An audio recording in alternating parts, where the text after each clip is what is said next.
After my father went into a coma at the family business, my stepmom cleared out my bedroom and gave it to her yoga instructor's son, saying, "You're just a useless mouth to feed." So I slept in my car. 2 days later, my dad cried when he saw where I was living. Then he said, "Cancel her credit cards." My name's Serena. I'm 27, born and raised in Portland, Oregon. I lived, in my dad's house in the Laurelhurst neighborhood, not too far from Burnside. My father, Clayton, is a self-made man. He owns a metal fabrication business he inherited from his dad and expanded over 35 years. The shop's been a staple in the community since the 70s, and people respect him. He's one of those quiet but strong types, a big hands guy, slow to anger, and fiercely loyal. My mom passed away when I was 7. Brain aneurysm. No warning. Dad and I became incredibly close after that.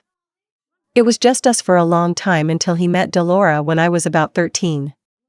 Delora was different. Flashy. Loud. Always talking about her chakras and her latest detox. She owned a boutique yoga studio across the river and taught energy healing workshops in people's living rooms. I never connected with her, but I wanted Dad to be happy, so I tried. I really did. She made it clear, over the years, that she wasn't interested in playing mom. She was more like a housemate with attitude.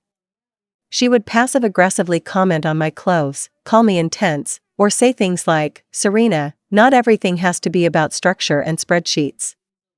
I liked school and order. She liked vision boards and crystals. When I came back from college, I didn't move out. My dad and I had always talked about me taking over the business someday, so I dove right in. I started working full-time at Marshall Metalworks, handling inventory, payroll, operations. Everything. I was good at it. The crew liked me. Dad was proud. Delora, not so much. She acted like my presence cramped her lifestyle. Like I was some kind of tenant who forgot to move out. Still, I paid rent, helped around the house, took care of the grocery shopping and cooking most nights. I wasn't freeloading. But none of it seemed to count in her eyes. Then one Monday morning in late October, everything came crashing down. I arrived at the shop around 8:30 a.m. Dad had gone in early, as he always did. I found him slumped over his desk, completely unresponsive. His coffee had spilled across some purchase orders. I remember screaming, calling 911, and trying to get him to open his eyes. I can still hear the operator's voice in my head, "Stay calm, help is on the way." He'd had a massive stroke. The doctors put him into a medically induced coma to stabilize the swelling in his brain. They couldn't say how long he'd be unconscious, or if he'd ever fully recover. I stayed at the hospital all day. For the next several days, actually. Delora came by a few times, but she never stayed long. She'd drop in wearing full makeup, chat with a nurse or two, and then leave with a sigh about the heavy energy of hospitals. I told her I'd keep things going at the shop. She just said, "If you think you can handle it," like I hadn't already been doing 80% of the work. I worked 12 to 14-hour days. I kept up with payroll, talked to vendors, met with clients, and handled insurance paperwork. I was running on fumes, emotionally and physically. I'd go home late and collapse into bed without even changing clothes. Except, one night, my bed was gone. Literally gone. I got home around 10 p.m. Walked into my room. It was empty. I don't mean messy or disorganized, I mean cleared out. Furniture, clothes, shelves, everything. Just a couple of boxes in the hallway with sticky notes that said, "Serena's stuff." I thought we'd been robbed. But no. Nothing else in the house was touched. I found Delora sitting in the living room on her laptop, sipping a glass of red wine. I asked her what the hell happened. She barely looked up. Just said, "Oh, Kai needed a place to crash. His lease ended and he couldn't find a new apartment. I told him he could stay here for a bit." I stared at her. "Kai? Your yoga instructor's son?" She waved her hand like it was no big deal. Yes. He's sweet, and he's going through a hard time. I asked why she didn't put him in the guest room. She said the guest room was too small and that Kai needed more space. Then she looked at me and said, "You can sleep in your car or something. You're barely here anyway." No apology. No shame. Just dismissal. And then came the kicker. She muttered under her breath as I turned away, "You're just a useless mouth to feed." I couldn't believe it. I left. Grabbed the few things I could carry, my blanket, phone charger, a hoodie, and drove away. I didn't even know where I was going. Eventually, I parked behind the fabrication plant. I stayed there that night. And the next. I brushed my teeth in gas station bathrooms, wiped down with baby wipes, and slept curled up in the back seat of my old Civic with fogged-up windows and numb fingers. Nobody knew. Not even the crew at the shop. I kept my face composed and my voice steady, even as my heart felt like it was breaking 1,000 different ways. Then, on the third day, I got the call. Dad was awake. When I got the call from the hospital, I was parked at the same spot behind the plant, cold coffee in the cup holder, hair tied in the same bun I'd slept in. The nurse said Dad had regained consciousness. His speech was slurred, and he was weak, but he was asking for me. I didn't even cry. I just started the car and drove, heart thumping like a bass drum. I hadn't showered in 3 days, but I couldn't have cared less. When I walked into the ICU, the air felt heavy, too sterile and too emotional at the same time. I found him lying there with a tangle of tubes and wires hooked up to him. His face looked unfamiliar, gaunt and pale, but when his eyes landed on mine, they softened. He blinked hard, then whispered, "Serena?" That's when I lost it. I sat beside him, gripping his hand. He tried to lift his arm but couldn't. I told him not to. I told him everything was okay. But he looked at me with such raw concern that I realized I couldn't lie. "You look tired," he murmured. I gave a weak smile. "I've been handling things." He nodded slowly. "The business?" I told him it was running fine. I'd kept payroll going, negotiated with our steel supplier, and deferred one of the smaller contracts. He kept blinking like he couldn't believe it. But when I told him where I'd been sleeping, he froze. "What?" His voice cracked. "In the car," I admitted. "Delora gave my room to Kai." The silence that followed was thick and painful. His eyes welled up. And not just from sadness, there was guilt, too. He swallowed hard and closed his eyes like he was trying to unhear it. He turned his face toward the window. A few minutes passed before he spoke. "I trusted her," he said hoarsely. "I thought she'd be good to you if something happened. She's never liked me, Dad. You know that." His lip trembled. "I didn't know it was this bad." The nurse walked in shortly after, and he asked for his phone. It was in the drawer beside the bed, still untouched. Somehow, he remembered his passcode. It was my birthday. He called a number I didn't recognize and said very clearly, "This is Clayton Marshall.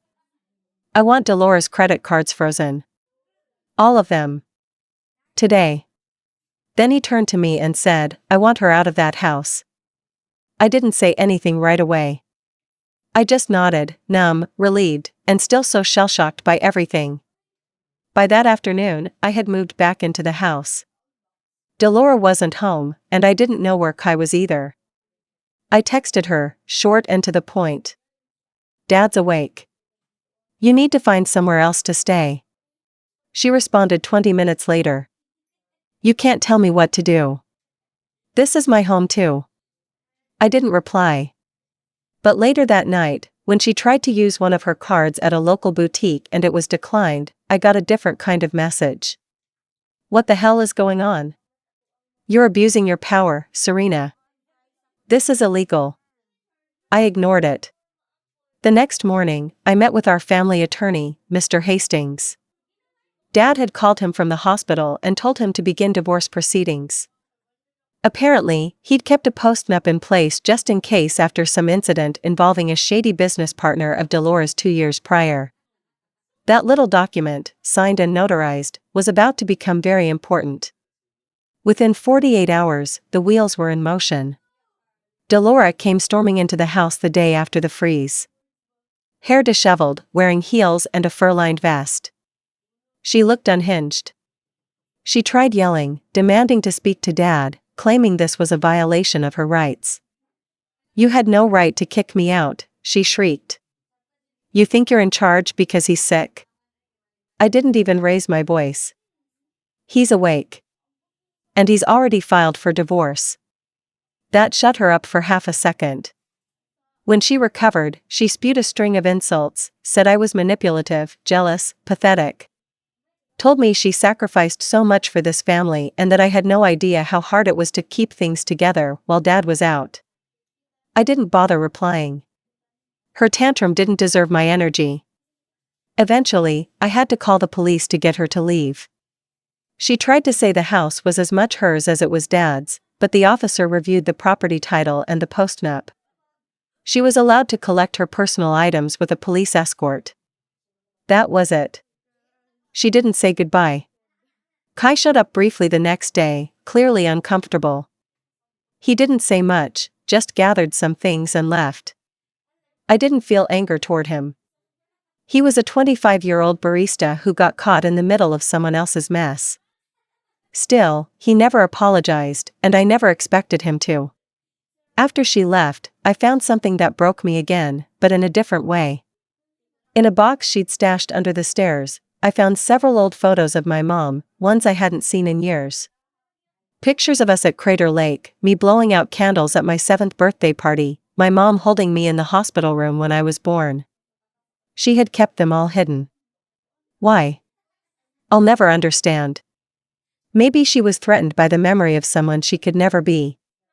Maybe she just wanted to erase what came before her. But I took them out, framed the best ones, and placed them back on the mantel where they belonged. Dad came home 3 weeks later, weak but walking, and the first thing he saw when he walked into the house was my mom's smile, preserved in a silver frame. He broke down again. We both did. The first week my dad was back home was harder than I thought it would be. Physically, he was still recovering. The stroke had left the left side of his body weak, and while his speech had mostly returned, he struggled with small things, buttons, cups, and stares. But the worst damage wasn't visible. It was the silence. The way he'd look off when I passed him the mail or when the dogs barked at a door that no longer opened for Delora. He didn't ask about her. Not even once. And I didn't bring her up. I think we both needed a little time to exist in the quiet. The house felt different. Emptier. But in some ways, it was like it was breathing again, less tight, less performative. No more overpriced candles lit at odd hours. No more lectures about turmeric shots or Mercury retrogrades. Just me, Dad, and a house that remembered what peace felt like. I took over most of the day-to-day caregiving in those early weeks. I coordinated with his physical therapist, drove him to doctor appointments, and adjusted my hours at the shop to balance it all. The business was still standing, which was a miracle, but it was running lean. I had to let go of 2 part-time employees and renegotiate a big contract with a supplier from Tacoma to stay afloat. Dad noticed. "You're handling more than I did when I was your age," he said one night as I helped him into bed. I shrugged. "I'm just doing what needs to be done." He looked at me then, really looked. "No. You're doing what no one else would." He didn't need to say her name. We both knew who he meant. And even though I told myself I didn't want his validation, hearing it mattered. A few days later, the lawyer dropped off a stack of papers, financial disclosures, division of assets, the divorce agreement. Delora hadn't signed yet, but her lawyer was clearly pushing her to. Apparently, she was shocked to discover how little she was entitled to. The prenup and postnup, along with the fact that she hadn't contributed anything to the business or household in a decade, left her almost nothing. That was Dad's doing. Quiet, meticulous, and always 2 steps ahead, even in love. Still, that didn't stop her from trying one more stunt. It happened on a Tuesday, just after lunch. I had stepped outside to take a call with our welder supplier in Salem when I heard a car door slam. It was her. Delora, in a black Range Rover she'd always bragged was leased to own, even though we later found out Dad had paid the deposit. She was standing in the driveway in a long wool coat and massive sunglasses, like she was in a movie no one asked her to star in. I didn't say anything. Just waited. She walked up the path slowly, stopping at the porch. "I just came to get my journals," she said. "They're already packed. Hastings said you'd get them through your lawyer." "I don't want them through lawyers," she said. "They're personal." I didn't move. "This isn't your home anymore, Delora." That's when she got close enough that I could smell her perfume, some cloying rose thing that always lingered long after she left a room. She leaned in slightly. "You think you won, don't you?" "No," I said quietly. "I think I survived." For a moment, I thought she might cry. But she didn't. She just blinked hard and turned on her heel, walking away without another word. When I told Dad later, he just nodded and said, "Let her be someone else's problem now." I should have felt satisfied, but I didn't. It wasn't revenge that made any of this feel worthwhile. It was watching Dad eat the dinner I made without shaking hands. It was seeing him crack a smile when the dog jumped into his lap. It was finally having control of my own life and space again. But there was still damage. Emotional wreckage. Some of it I didn't even notice right away. One night, I woke up around 2 a.m. and realized I had forgotten to lock my car doors. Then it hit me, I was lying in my bed. In my room. In the house I grew up in.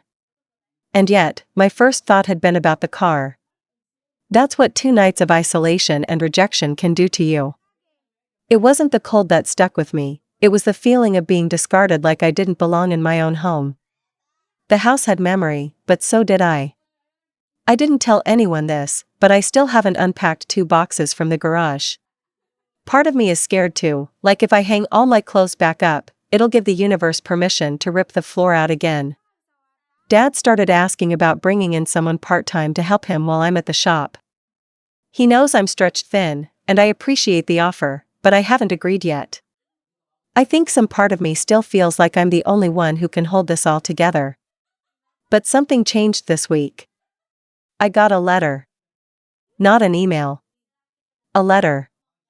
From my mom's best friend, Loretta, who I hadn't spoken to in years. She said she'd heard what happened, from a neighbor, I think, and she just wanted me to know how proud my mother would be of me. "She always said you were strong," Loretta wrote.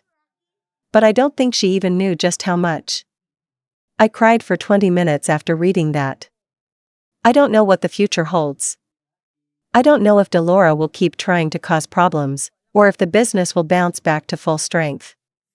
I don't even know what I want my life to look like now that I'm finally out from under her shadow. But I know this, I'm not a useless mouth to feed. A few weeks after Delora's last appearance on our doorstep, things started to truly shift. Dad was doing better. His strength had returned enough that he could walk down to the mailbox himself and sit in the backyard on the warmer days. He still had to pace himself, and he took naps like a toddler, but he had color in his face again. Life, even. Meanwhile, I started unpacking those 2 boxes I'd been avoiding in the garage. Inside were the usual things: notebooks, an old scarf I thought I lost, a framed photo of me and Dad from the father-daughter banquet in 10th grade. But there was something else at the very bottom, a binder. My old college portfolio. I had forgotten how ambitious I was. I had planned out full proposals for taking Marshall Metalworks into e-commerce, researched contracts with eco-conscious construction companies, and even mocked up a rebranding campaign.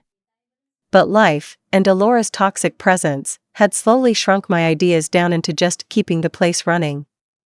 Looking at those pages reminded me that I wasn't just meant to inherit the family business. I was meant to build something of my own. That's when the idea came to me. What if I expanded the company into something bigger than steel? What if I turned our legacy into a modern hybrid, metalworks, yes, but also reclaimed wood, eco-friendly fabrication, even design services? I stayed up until 3 a.m. the night I mapped it all out. When I pitched it to Dad, he leaned back, listened without interrupting, then said, "Serena, this is incredible." So we got to work. I restructured the business. We renamed it Marshall and Daughter Custom Builds. The "and daughter" was my idea, and Dad nearly teared up when I showed him the new logo. But the best part? I made sure to hold our relaunch party at the one venue Delora always wanted to rent for her yoga gala but could never afford, an upscale rooftop garden in the Pearl District. I invited all the major local vendors, former clients, contractors, media folks, and even some old employees we'd had to let go. We pulled it off with style, exposed steel decor from our shop, live acoustic music, catered food from a farm-to-table chef. People were impressed. One of the attendees was a developer who had previously ghosted us when we were struggling. He came up to me that night, drink in hand, and said, "I didn't realize the company had this kind of vision." I smiled and simply replied, "It didn't. But it does now."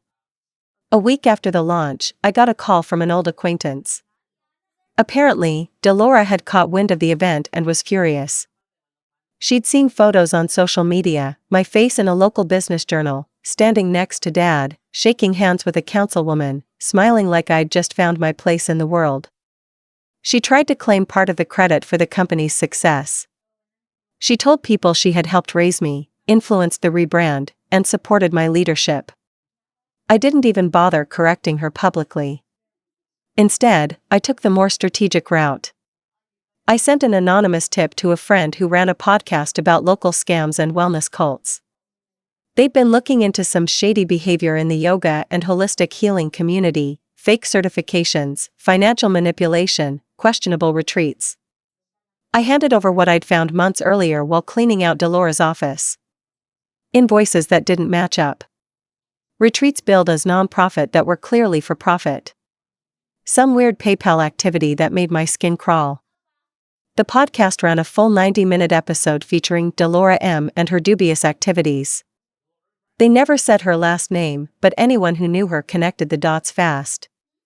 A few former clients came forward afterward, and within a month, her yoga studio closed quietly.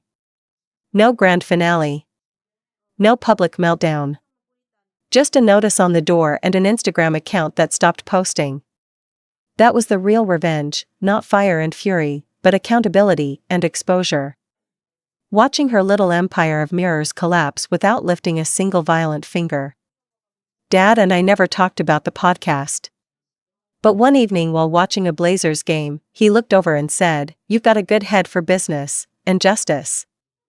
I smiled. We still have our routines. I still make dinner most nights. And we talk about everything from contracts to classic rock. He lets me lead, and I keep him involved. It's a partnership now, not just a passing of the torch.